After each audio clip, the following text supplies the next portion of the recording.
प्रत्येक गृहिणीला, प्रत्येक वाईफला आपल्या हस्बंडला असं छान पॅम्पर करताना खूप आवडतं, नाही? मला माहिती आहे तुम्ही पण खूप एक्सायटेड असाल नरक चतुर्थीच्या दिवशी, आणि हा अनुभव तुम्हीसुद्धा घेतला असेल. किती छान वाटतं, नाही?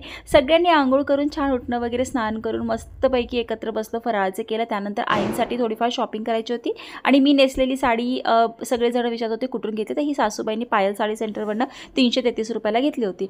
तर गडिंग्लजला गेलो आणि खूप सारी शॉपिंग केली दिवाळीसाठी आणि बरंच काही खरेदी केली. मोठा व्हिडिओ टाकला होता. त्यानंतर फॉलोवर्स भेटले आणि घरी आलो. जवळपास 3-3.5 तास आम्ही गडिंग्लजला होतो. तर घरामध्ये नंदुबाई आहे, त्यांचा मुलगा आहे आणि माझे 2 मुलं. ह्यांच्यासाठी आम्ही वेगवेगळे फटाके, म्हणजे फटाके सगळ्यांना एकत्र आणले होते, नंतर ते वेगळे केले. शेवगा आणि बटाट्याची एकदम चमचमीत भाजी केली होती. जेवलं, नंतर गडिंग्लजला आलो कांतारा मूवी बघायला. मग दुसऱ्या दिवशी म्हणजे लक्ष्मीपूजन. सकाळी उठून छान रेडी झाले आणि आज करणार होते मी बिर्याणी. प्रॉपर पद्धतीची दम बिर्याणी केली होती आणि बरेच जण म्हणत होते की ताई गाडीचं काय झालं सांगितलं नाही. मग अशी ही गाडी डॅमेज झालेली आहे, तर नंतर आम्ही रिपेअर करून घेऊया. बिर्याणी खूप टेस्टी झाली होती. स्टेप बाय स्टेप मी रेसिपी यूट्यूबला टाकलेली आहे, तुम्ही नक्की बघा. छान अशी लक्ष्मीपूजा करून घेतली आणि लक्ष्मी माताला एकच वंदन केलं की बस मेहनत करेल आणि मेहनतीला मला यश मिळवू दे, बाकी सगळं तुमच्या हातात आहे. त्यानंतर फॅमिली फोटोशूट केला आणि फटाके वगैरे फोडायला सुरुवात केली.